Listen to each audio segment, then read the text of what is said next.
중요한 시간표에 중요한 고백을 드립시다. 주는 그리스도시요 살아계신 하나님의 아들이십니다. 우리는 이 고백을 매 순간 합니다. 우리는 이 고백을 모든 상황 속에서 합니다. 우리가 원하는 대로 되어져야 그리스도가 아닙니다.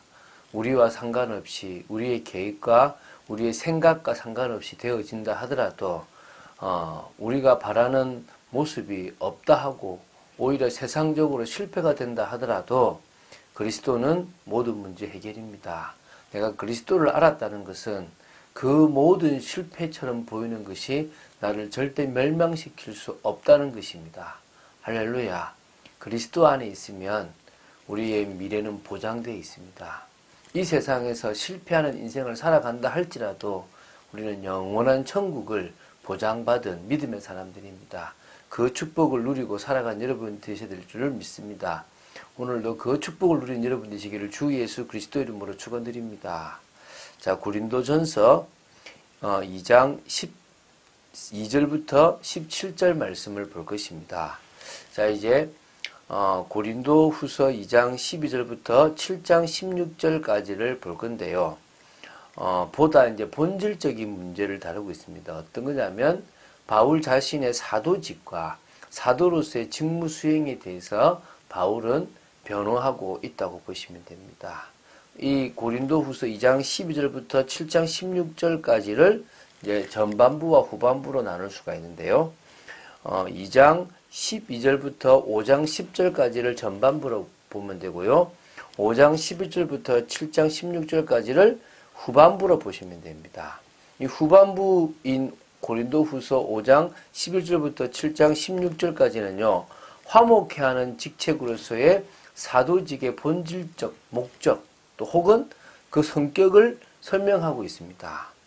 근데 그러면 이제 지금부터 다루게 될 2장 12절부터 5장 10절까지는 사도로서의 바울의 확고한 신분적 정체성 그리고 그 직무 수행의 정당성을 바울이 변론하고 있다는 부분을 볼 건데요.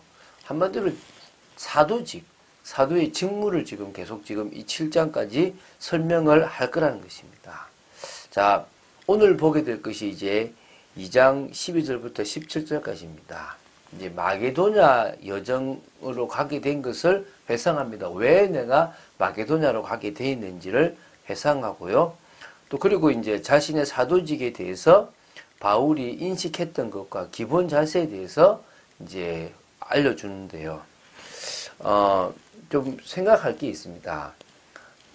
이게 지금 사도행전 2장 12, 13절은 자신이 드로아에서 마게도냐로 오게 되게 됐던 과정들을 자연스럽게 설명하면서 회상하거든요. 그런데 이게 7장 5절로 이어지게 돼 있어요. 그러면 그 2장 14절부터 7장 4절까지는 조금 이 마게도냐에 도착할 당시의 상황을 회상하는데요. 자연스럽게 자신의 사도직에 대해서 변호하고 있는 부분들이 잘 나와요.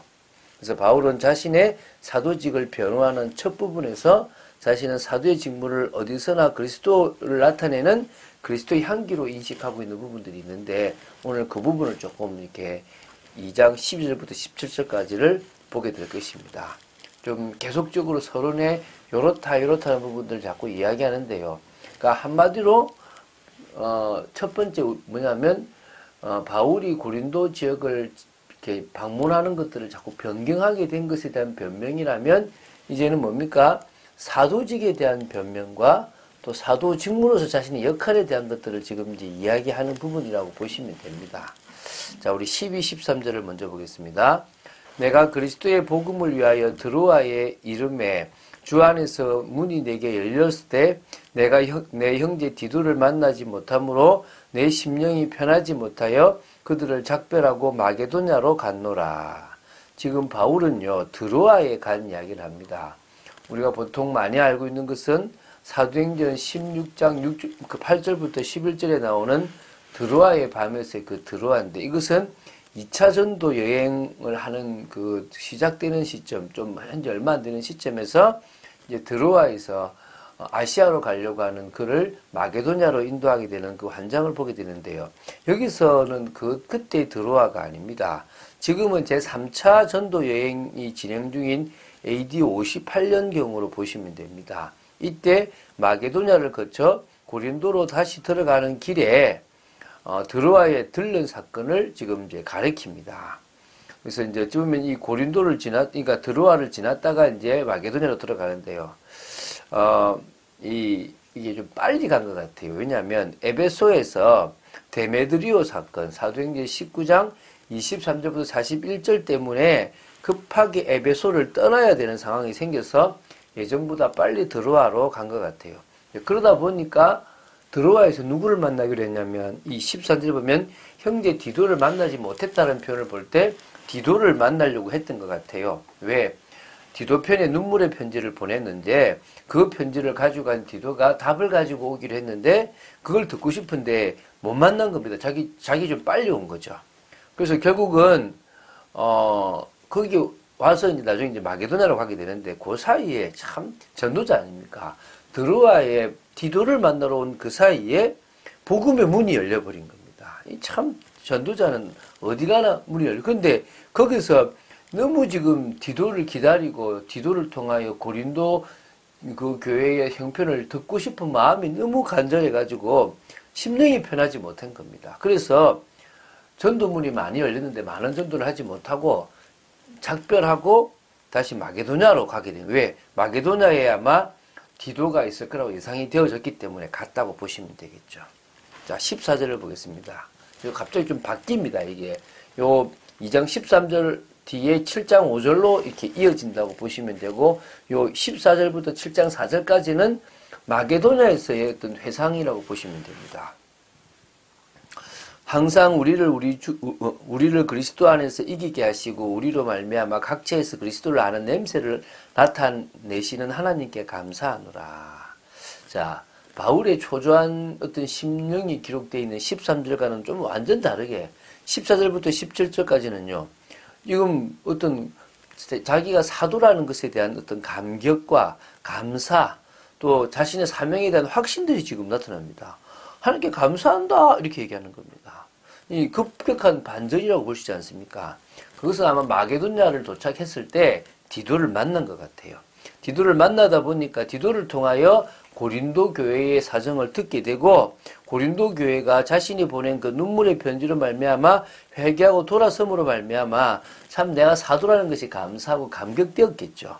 그래서 하나님께 감사한 겁니다. 왜 감사하냐면 항상 우리를 그리스도 안에서 이기게 하시고 이겼잖아요. 사단의 계획에 넘어지지 않고 지금 이겼잖아요. 그리고 각처에서 그리스도를 아는 냄새, 향기를 풍겨내게 하시는 나타내신 하나님께 감사하는 겁니다. 우리가 이런 감사하게 되길 바랍니다. 15, 16절을 보겠습니다. 우리는 구원받는 자들에게나 망하는 자들에게나 하나님 앞에서 그리스도의 향기니 이 사람에게는 사망으로부터 사망에 이르는 냄새요 저 사람에게는 생명으로부터 생명에 이르는 냄새라 누가 이 일을 감당하리요. 전도자는요 모든 사람에게 하나님 앞에서 그리스도의 향기가 되는 것입니다. 냄새를 풍깁니다. 그리스도의 냄새를. 그런데 그 냄새를 택함받지 못한 사람은요 거부해버릴 냄새가 되버립니다. 그러나 택함받은 사람은 그 냄새를 받아들이는 겁니다. 제가 어디도 잠시 얘기했지만 제가 변증학 하는 사람 지금 그 신학생들을 좀 해주면서 뭐 좀 왜 이걸 배워야 되냐 얘기하더라고요. 맞습니다. 우리가 사실은 영생을 주시기로 작정된 자를 만날 때는요 변증도 필요 없습니다. 하나님 너 사랑한다. 아멘 받아들여요. 근데 세상에는 그런 사람이 아닌 사람들도 많이 있거든요. 두 부류가 하나님의 택함을 받은 사람이 있고 그러지 않은 사람이 있다는 것입니다. 그래서요 지금 16절에 택함을 받지 못한 사람들에게는 망하는 자들이죠. 그죠? 사망으로부터 사망에 이르는 냄새가 된다는 것입니다. 그러나 반대로 구원받은 자들에게는 생명으로부터 생명에 이르는 냄새가 될 건데요. 자, 이게 지금 전도자가 선포되는 이 그리스도의 향기, 복음의 향기는 두 가지 효과인데 이중적이라는 것입니다. 죽음 아니면 생명이라는 양자택일이고요. 대립적인 효과가 있다는 것입니다. 복음의 메시지를 수용하기를 거절하는 사람들에게는 그 선포의 결과가 죽음인 반면에 동일한 그 복음의 메시지를 수용하는 사람들에게는 그 결과가 생명이 된다는 것입니다. 이게 지금 어떤 비유와 같냐면 그 당시 로마 황제가 이게 개선 행진을 할 때 신전에서 이제 향을 피운대요. 근데 그게 승리자들에게는 승리의 기쁨이지만 패배자에게는 이제 죽었구나라는 절망과 죽음의 전주곡과 마찬가지인 것을 가지고 지금 이렇게 그리스도의 향기라는 부분과 비교할 수 있다고 보시면 됩니다. 우리는 수많은 사람들처럼 하나님의 말씀을 혼잡하게 하지 아니하고 그 순전함으로 하나님께 받은 것 같이 하나님 앞에서와 그리스도 안에서 말하노라. 그 당시요 많은 사람들이요 자꾸 복잡하게 만들어요. 야 그래도 할례 받아야 된다 뭐 해야 된다라고 하면서 자꾸 뭔가를 집어넣어서요 아주 단순 명료하고 너무나 클리어한 복음을요 자꾸 이상하게 만들어 버리는 겁니다. 우리는요 이 바울처럼 딱 하나님 말씀을 그대로 순전하게 전하는 그런 사역자입니다. 하나님 앞에서도 마찬가지고 그리스도 안에서 분명히 말할 수 있다는 것입니다. 이런 사역자로 서야 될 줄로 믿습니다. 우리는 그리스도의 향기입니다. 그 향기를 풍겨내는 여러분 되시기 바랍니다. 그래서 그 향기를 품어내는 사람을 그리스도인이라고 얘기합니다. 믿음도 인정받고 삶도 인정받고 향기가 드러나게 되기를 바랍니다. 여러분 하나님의 능력을 더입으면요 무능이 치유됩니다. 정말 현장을 살리는 축복이 있게 됩니다. 정말 하나님이 원하시는 일에 귀하게 절대적으로 쓰임받는 그런 제자로 서게 되기를 주 예수 그리스도 이름으로 축원드립니다. 주는 그리스도시요 살아계신 하나님의 아들이심을 고백합니다.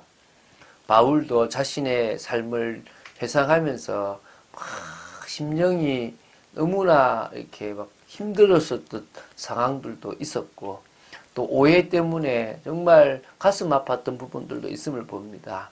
저희들이 복음 때문에 이룰 수 있을 만큼 하나님을 사랑하고 영혼을 사랑하는 마음이 있게 허락하여 주시고 단순 명료하고 너무나 분명한 복음을 있는 그대로 증거할 수 있는 그런 그리스도의 향기를 드러내는 사역자가 되도록 지켜 주시옵시고 역사하여 주시옵소서. 오늘 하루의 삶도 지켜주시고 말씀 따라 갈 줄로 믿습니다. 주 예수 그리스도 이름으로 기도드립니다. 아멘.